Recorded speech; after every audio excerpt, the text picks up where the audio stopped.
निजी विद्यालय में अक्सर जो है बच्चे जो है स्कूल के बस से जाते हैं और पटना में पॉल्यूशन का ग्राफ बढ़ते जा रहा है। बिहार के अलग अलग शहरों में पॉल्यूशन का ग्राफ बढ़ते जा रहा है। अभी जो है निजी विद्यालय की मनमानी है। आपको पता है कि निजी विद्यालय तय करेगा कि आपका बेटा जो है हॉर्लिक्स पिएगा कि बॉर्नविटा पिएगा। अब जरा बताइए, निजी विद्यालय जो है वो सिर्फ और सिर्फ बिजनेस का धंधा हो चुका है। तो आपको जो है अब अपने बच्चों को जो है स्कूल बस से नहीं, खुद से जाके छोड़ना होगा। सरकार को जो है ये नोटिफिकेशन जो है आज से 10 साल पहले ही जारी कर देना चाहिए था। कि सरकार के नोटिफिकेशन से पहले ही स्कूल जो है अगर अपने यहाँ इलेक्ट्रिक और सीएनजी बसों का व्यवस्था कर लिया होता तो आज ये नौबत नहीं आता। पटना में जो बसेस चलती है उसके खिलाफ तो सरकार ने बहुत पहले नोटिफिकेशन जारी कर दिया कि एक आदमी अगर 2 गो बस चला रहा है, उसके पास जानकारी हो या ना हो, एक ड्राइवर अगर एक बस ईएमआई पे खरीद के चला रहा है, उसको जानकारी हो या ना हो, लेकिन एक टीचर, एक स्कूल मालिक को जरूर जानकारी होना चाहिए। अगर आपके बच्चे पटना और आसपास के इलाके के किसी भी प्रतिष्ठित निजी विद्यालय में पढ़ते हैं तो इस खबर को देखना, जानना, समझना आपके लिए बेहद जरूरी है। मेरा नाम अनूप नारायण सिंह है और आप सच टॉक के डिजिटल प्लेटफॉर्म को देख रहे हैं। इसी अहम विषय पर पूरे विस्तृत जानकारी के साथ बातचीत करने के लिए मौजूद हैं मनीष कश्यप जी। और आइए इनसे बात करते हैं और पूरे विस्तार से बताते हैं कि मुद्दा क्या है जो आपके लिए जानना जरूरी है। मनीष जी, क्या है मुद्दा? बहुत बहुत धन्यवाद। देखिए, पटना के निजी विद्यालय में अगर किसी का भी बच्चा पढ़ता है अभी वर्तमान समय में, तो 1 सितंबर से सरकार ने एक नोटिफिकेशन जारी किया है जिससे जो है हर कोई अवगत नहीं है। अब हम लोग बताना चाहते हैं क्योंकि निजी विद्यालय में अक्सर जो है बच्चे जो है स्कूल के बस से जाते हैं और पटना में पॉल्यूशन का ग्राफ बढ़ते जा रहा है। बिहार के अलग अलग शहरों में पॉल्यूशन का ग्राफ बढ़ते जा रहा है और बिहार में as compare to other state यहाँ पे इलेक्ट्रिक बस और सीएनजी बसेस की संख्या बहुत कम है क्योंकि यहाँ पे जो है पेट्रोल पंप पे जो है सीएनजी की उतनी ज़्यादा उपलब्धता नहीं है। इलेक्ट्रिक बस भी बहुत कम है, आपने देखा होगा। निजी विद्यालय में तो इलेक्ट्रिक बस है ही नहीं। सरकार ने एक नोटिफिकेशन जारी किया था शायद से फरवरी में और उसने बोला था कि जितने भी निजी विद्यालय हैं वो अपने बसों में जो है सीएनजी फिट करा दे, सीएनजी टंकी फिट करा दे। अभी जो है निजी विद्यालय की मनमानी है। आपको पता है कि निजी विद्यालय तय करेगा कि आपका बेटा जो है हॉर्लिक्स पिएगा कि बॉर्नविटा पिएगा। निजी विद्यालय तय करता है कि आपका बेटा जो है कौन से कलर का बेल्ट लगाएगा। निजी विद्यालय तय करता है कि कहाँ से कपड़ा खरीदना है, आटा कहाँ से खरीदना है, चावल कहाँ से खरीदना है, दाल कहाँ से खरीदना है, खाना कौन सा खाएगा, पढ़ाई क्या करेगा, किताब कहाँ से लेगा। लेकिन निजी विद्यालय को जब नोटिफिकेशन जारी किया गया था फरवरी में, तो निजी विद्यालय ने अप्रैल के महीने में किसी को बताया नहीं कि हमारे खिलाफ जो है सरकार ने नोटिफिकेशन जारी किया है कि हमें जो है डीजल से जो है सीएनजी पे अपग्रेड करना है, और अपग्रेड नहीं किया। आज ये समस्या आ गया है कि बहुत बड़े बड़े निजी विद्यालय के प्रधानाचार्य जो है ग्रुप में मैसेज लिख रहे हैं कि 1 सितंबर से हम जो है जिम्मेवारी नहीं ले रहे हैं। परिवहन विभाग का ये नोटिफिकेशन है, हमने बहुत मान मनोबल करने का प्रयास किया, उसके बावजूद परिवहन विभाग नहीं मान रहा है, हमारे पास सीएनजी बसेस नहीं है। अब ज़रा बताइए, निजी विद्यालय जो है वो सिर्फ और सिर्फ बिजनेस का धंधा हो चुका है। पॉल्यूशन बढ़ रहा है। कमीनी, अगर ये लोग कमीनी के बारे में नहीं सोचते, मतलब कमाई के बारे में नहीं सोचते, तो सीएनजी फिट करा लिए होते, और सीएनजी फिट करा लिए होते तो अच्छा होता। तो आपको जो है अब अपने बच्चों को जो है स्कूल बस से नहीं, खुद से जाके छोड़ना होगा, वरना उसके अलावा आपके पास अभी कोई चारा नहीं है। लेकिन मनीष जी, एक बड़ा सवाल यह है कि जब फरवरी में नोटिस जारी हुआ, मार्च अप्रैल में विद्यालय का सालाना डोनेशन, स्कूल ट्रांसपोर्टेशन कॉस्ट, और अगर हम आंकड़े की बात करें तो पटना में 750 के करीब ऐसे विद्यालय हैं जिनके पास बसों का जखीरा है। तो आखिरकार अभिभावक ही इतने बड़े संकट में क्यों पड़े? विद्यालय का प्रबंधन का कोई जिम्मेवारी नहीं बनता? विद्यालय का प्रबंधन का जिम्मेवारी बनता है और अभिभावक को जो है इसके लिए हाईकोर्ट का दरवाज़ा खटखटाना चाहिए, विद्यालयों पे केस करना चाहिए, क्योंकि विद्यालयों के बारे में तो सरकार ने नोटिफिकेशन जारी कर दिया था। अप्रैल में ही विद्यालय बोल देता है कि हम जो है सीएनजी फिटेड बस नहीं चला पाएंगे, आपके बच्चे जो है बस से आएंगे कि क्या चीज़ से आएंगे, आप अपनी जिम्मेवारी उठाइए। तो शायद जो है बहुत सारे अभिभावक जो है स्कूल से जो है बच्चों का नाम भी कटवा देते, ये चीज़ है। लेकिन इसमें सरकार की भी एक छोटी सी लापरवाही है। सरकार को जो है ये नोटिफिकेशन जो है आज से 10 साल पहले ही जारी कर देना चाहिए था, और ये सारा काम जो है आज से 8 साल 9 साल पहले ही हो जाना चाहिए था। यानी नोटिफिकेशन जारी करने के बाद 1 साल का समय, कम से कम 1 से 1.5 साल का समय कम से कम देना चाहिए था। कोरोना से पहले ही ये सारा काम हो जाना चाहिए था। अब जाके दिल्ली में देखिए कोई भी बस जो है वो डीजल बसेस नहीं चलता, हर एक स्कूल का जो है सीएनजी बस चलता है। और भी बहुत सा साउथ में जाके देखिए बहुत सारे स्कूल जो है इलेक्ट्रिक बस चलाते हैं। अब स्कूल जो है अगर पर्यावरण के बारे में नहीं सोचेगा तो बच्चों को पर्यावरण के बारे में पढ़ाएगा क्या? अगर स्कूल की बसें जो है वो पर्यावरण को प्रदूषित करेगी, अगर पॉल्यूशन फैलाएगा पटना में, तो किताबों में सिर्फ और सिर्फ पेड़ लगवाने से थोड़ी काम चलेगा। स्कूल में टीचर जो है ज्ञान देते हैं और स्कूल के प्रिंसिपल ज्ञान देते हैं कि पेड़ लगाइए, ऑक्सीजन जरूरी है, और स्कूल का बस जो है वो कार्बन डाइऑक्साइड फैलाता है और उससे जो है लोगों को और समाज को और पूरे पटना को, पूरे राज्य को, पूरे देश को जो है नुकसान पहुंचता है। तो स्कूल का भी ये मौलिक कर्तव्य है कि सरकार के नोटिफिकेशन से पहले ही स्कूल जो है अगर अपने यहाँ इलेक्ट्रिक और सीएनजी बसों का व्यवस्था कर लिया होता तो आज ये नौबत नहीं आता। लेकिन मनीष जी, हमने कई पटना के प्रतिष्ठित विद्यालयों के मैसेज को पढ़ा जिसमें ये लिखा हुआ है कि विद्यालय प्रबंधन अब अभिभावकों पर दबाव बना रहा है कि एक बड़ा जन आंदोलन होगा जिसमें आप भी हमारे साथ आइए। 3 दिन पहले पटना के जिलाधिकारी ने इस विषय को लेकर बैठक भी रखी। सबसे पहले तो पटना कोर्ट के पास जो है, सिविल कोर्ट के पास जो है एक स्कूल है, पता नहीं उस स्कूल का क्या नाम है, मैं देखता हूँ हमेशा जाम लगाए रहता है और उस स्कूल का बस जो है रोड पे खड़ा रहता है। पहले तो वो स्कूल को, उसके बाद से जो है आपने देखा होगा जो है गांधी मैदान के पास एक स्कूल है, इस स्कूल को, उसके बाद देखा होगा आप दीघा में एक स्कूल है, इन सभी स्कूल को, यानी शहर के अंदर जो स्कूल चल रहा है वर्तमान समय में, जो 8वां क्लास से ज़्यादा ऊपर का मतलब कि स्कूल है, तो उन सारे स्कूलों को जो है शहर के अंदर से निकाल के सरकार को जो है बाहर कर देना चाहिए। 8वां क्लास से नीचे का स्कूल चल रहा है या प्ले स्कूल चल रहा है तो उसके लिए ये नियम नहीं लागू करना चाहिए, इन सारे स्कूलों को बाहर कर देना चाहिए। अब पटना सिविल कोर्ट के पास जो स्कूल है आप देखे होंगे कितना जाम लगता है, कोर्ट में जाने के दौरान जो है घंटों जाम में आपको फंसना पड़ता है, कोर्ट से निकलने के दौरान घंटों जाम में फंसना पड़ता है। तो ये इन लोगों का मौलिक कर्तव्य है, लेकिन इन लोगों ने उस चीज़ का पालन नहीं किया। अब जो है ये लोग गलत तरीके से सरकार के खिलाफ जन आंदोलन भड़काने का अगर प्रयास कर रहे हैं तो इनके ऊपर कार्रवाई होना चाहिए। नोटिफिकेशन आपको फरवरी में जारी किया गया, अभी तक आपने बस में सीएनजी फिट क्यों नहीं कराया? 2 तो टंकी फिट कराना रहता है, 2 दिन में तो सीएनजी फिट हो जाता है एक बस में। आप जाइए किसी भी गैरेज में डाल दीजिए, सीएनजी फिट हो जाएगा। लेकिन ये लोग जो है सिर्फ और सिर्फ स्कूल को बिजनेस बना के रखे। अब पटना के लोगों को जो है मैं कहना चाहता हूं कि आप जो है स्कूल मालिकों पे दबाव डालें कि आप जो है स्कूल में जो है सीएनजी बस या इलेक्ट्रिक बस ही चलाएं।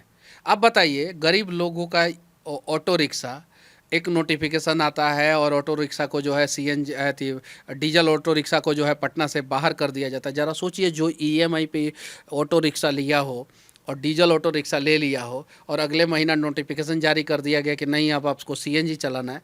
सीएनजी हुआ कि नहीं? सब हुआ कि नहीं? ऑटो वाले जो है बेचारे, उनके लिए कोई आवाज़ नहीं उठाया, उनके लिए हम लोगों ने आवाज़ उठाया था। ऑटो वाले कैपेबल नहीं थे, फिर भी उन लोगों ने सीएनजी फिटेड अपना ऑटो करा लिया। ये तो स्कूल वाले कैपेबल है, इनके पास पैसा है, इनके पास पैसा है ना। पटना में जो बसेस चलती है उसके खिलाफ तो सरकार ने बहुत पहले नोटिफिकेशन जारी कर दिया कि इस पटना में जितने भी पब्लिक ट्रांसपोर्ट चलता है सीएनजी होना चाहिए, और वो सारा सीएनजी हो चुका है। हालांकि कुछ इलीगल तरीके से चला रहे होंगे तो उसके बारे में मुझे जानकारी नहीं है, लेकिन नोटिफिकेशन बसों के लिए जारी हो गया था। उन लोगों ने भी एक्सेप्ट कर लिया, ऑटो रिक्शा वाले भी एक्सेप्ट कर लिए, स्कूल वाले काहे नहीं एक्सेप्ट कर रहे हैं? स्कूल वाले को भी एक्सेप्ट करना चाहिए। और ये मौलिक कर्तव्य बनता है भाई, आपका बस जो है पॉल्यूशन फैला रहा है, उससे लोगों को परेशानी हो रही है।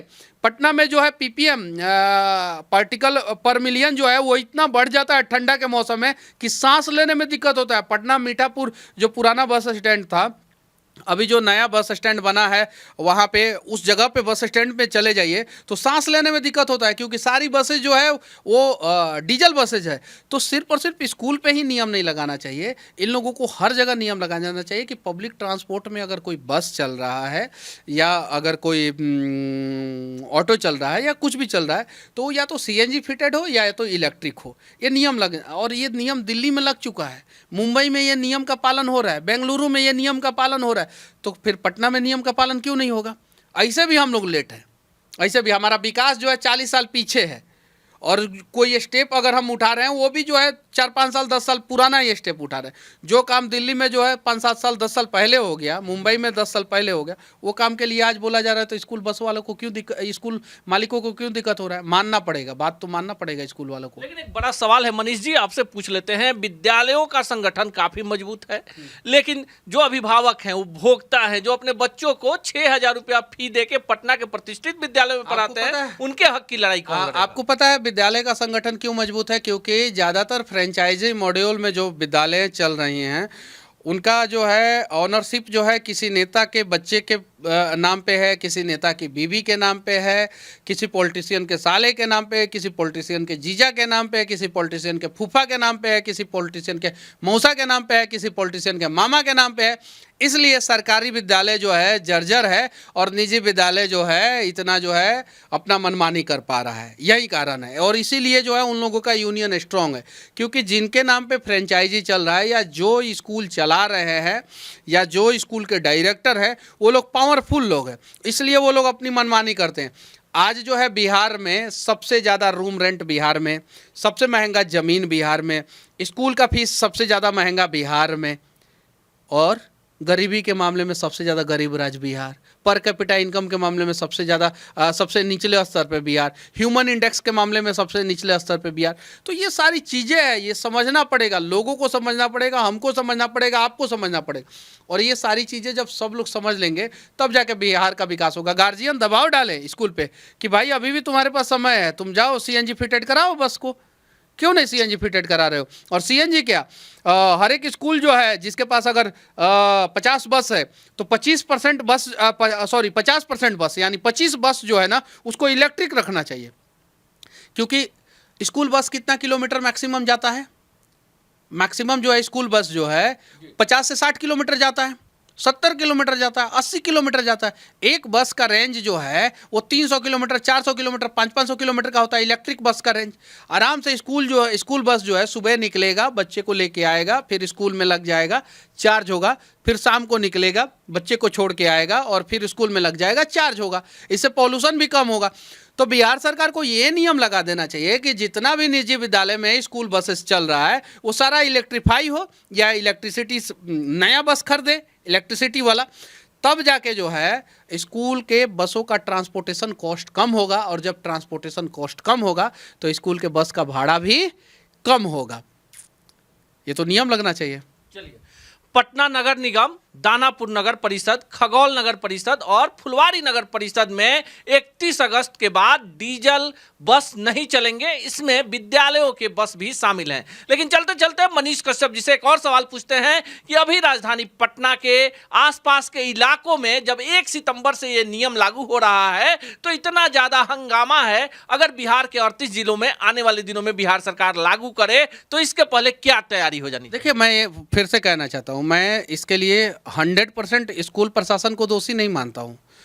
इसके लिए सरकार को नोटिफिकेशन बहुत पहले जारी कर देना चाहिए। मैं वीडियो के शुरू में ही बोला कि बहुत पहले ही जारी कर देना चाहिए और एक टाइम पीरियड देना चाहिए, प्रॉपर 1 साल का, 1.5 साल का, 2 साल का टाइम पीरियड देना चाहिए।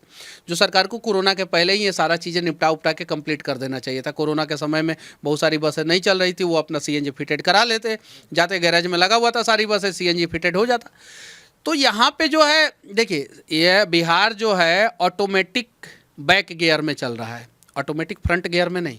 ऑटोमेटिक गाड़ी आता है ना, एक गियर वाली गाड़ी आती है, एक ऑटोमेटिक गाड़ी आती है। गियर वाली गाड़ी आती है जिसमें आप सिचुएशन के हिसाब से गियर बदल के स्पीड को कंट्रोल कर सकते हैं। एक ऑटोमेटिक आती है, एक्सीलेटर पे पैर दबा दिए, ऑटोमेटिक वो गियर लगा रहा है। यहाँ पे ऑटोमेटिक बिहार हो गया है और वो भी बैक गियर में हो गया है। बिना सोचे समझे एक अधिकारी आता है, बोलता है कि हमें पैसा कमाना है, और जाकर नेताजी को समझा देता है कि ऐसे ऐसे ऐसे ऐसे कीजिए, और नेताजी जो है नोटिफिकेशन जारी कर देते हैं, ठप्पा लग जाता है बिहार सरकार का और आ जाता है, और यहाँ पे आम लोगों को परेशानी होने लगती है। ये नोटिफिकेशन जो है अगर 1.5 साल पहले जारी हो गया रहता, 2 साल पहले जारी हो गया रहता, और अगर 2022 में जारी हो गया रहता और कहा जाता कि 2024 से जो है डीजल बसें पटना पे नहीं दिखनी चाहिए किसी भी हाल में, बहुत सारे शहरों में ये नियम लग गया, या पब्लिक ट्रांसपोर्ट में डीजल बसें नहीं दिखनी चाहिए, तो ठीक होता। लेकिन आप नोटिफिकेशन जारी करते हैं और 3 महीना के बाद, 4 महीना के बाद, 5 महीने के बाद, 6 महीने के बाद कहते हैं कि सबको हटा दो, सबको हटा दो, तो कहीं नहीं तो कहीं गलत है। तो सरकार को भी जो है अपने निर्णय पे जो है पुनर्विचार करना चाहिए। लेकिन स्कूल के कंडीशन में तो मैं कहूँगा कि स्कूल वाले को तो डीजल बसेस हटा देना चाहिए, क्योंकि स्कूल में जो है पढ़ाया जाता है, बच्चों को शिक्षित बनाया जाता है, नागरिक शास्त्र की बातें बताई जाती है बच्चे को, और स्कूल वाले ही फॉलो नहीं करते हैं इन सारे नियम कानून को। अब बताइए, प्रदूषण के बारे में सबसे ज़्यादा जानकारी किसके पास है? एक आदमी अगर 2 गो बस चला रहा है, उसके पास जानकारी हो या ना हो। एक ड्राइवर अगर एक बस EMI पे खरीद के चला रहा है, उसको जानकारी हो या ना हो। लेकिन एक टीचर, एक स्कूल मालिक को जरूर जानकारी होना चाहिए। तो स्कूल में तो ये नियम कंपलसरी मस्ट लगा ही देना चाहिए एकदम। डीजल बसेस जो है पूरे बिहार के स्कूलों में लगा देना चाहिए कि कोई भी स्कूल में छोटा बस चले, बड़ा बस चले, पिकअप चले या टेम्पू चले, वो जो है CNG या इलेक्ट्रिक चलना चाहिए।